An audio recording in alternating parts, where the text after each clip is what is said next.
In her essay Modeling the Postmodern, Parody and Politics, Hutcheon explores how parody functions as a central tool for modeling postmodernism, showing how it combines aesthetic self-reflexivity with political and historical consciousness.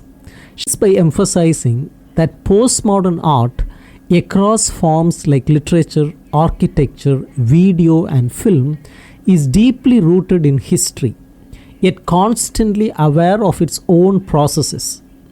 While postmodernism may appear introverted or formalist, its parodic strategies actually engage directly with broader social, political, and historical discourses.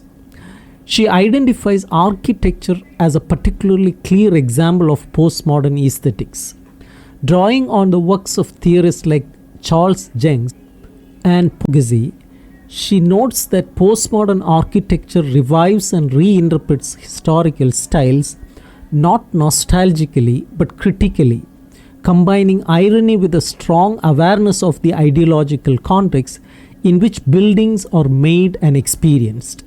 These parodic buildings are both historical and political because they subvert modernist ideals of purity and progress while simultaneously drawing upon them. Parody is not a form of ridicule but a complex intertextual engagement. It incorporates the past while questioning it, creating a dialogue that is neither purely reverent nor wholly dismissive. This is critical for understanding the politics of postmodernism. By appropriating past forms in ironic ways, postmodern art exposes the ideological assumptions of both past and present cultural systems. It challenges traditional ideas of originality and authority, revealing how meaning is shaped by context and convention. Hutcheon critiques Fredric Jameson, who dismissed parody in postmodernism as empty pastiche. Such critiques overlook the purposeful and ideologically charged nature of parody in contemporary art. Unlike pastiche, parody retains a critical edge. It highlights difference within continuity and destabilizes fixed meanings. For Hutcheon, postmodern parody is not trivial or superficial. Rather, it reveals the embeddedness of art within social structures and makes visible the cultural codes we often take for granted. This ability to work from within and against dominant systems makes parody a powerful model for postmodern practice.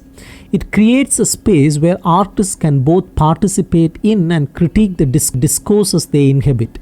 In this way, postmodernism does not abandon politics or history but re-engages with them on new, often ironic terms.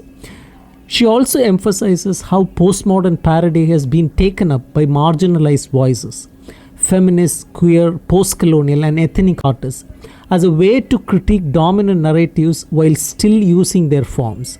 For such artists, parody becomes a means of asserting agency within a system that historically excluded them.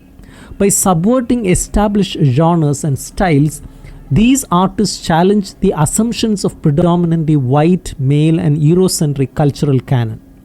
Hutcheon presents parody as the defining strategy of postmodernism, one that reflects its central contradictions. Postmodern parody is at once complicit and critical, aesthetic and political, historical and contemporary. It offers a model of cultural production that is deeply aware of its own limits and possibilities, making it a fitting expression of the postmodern condition.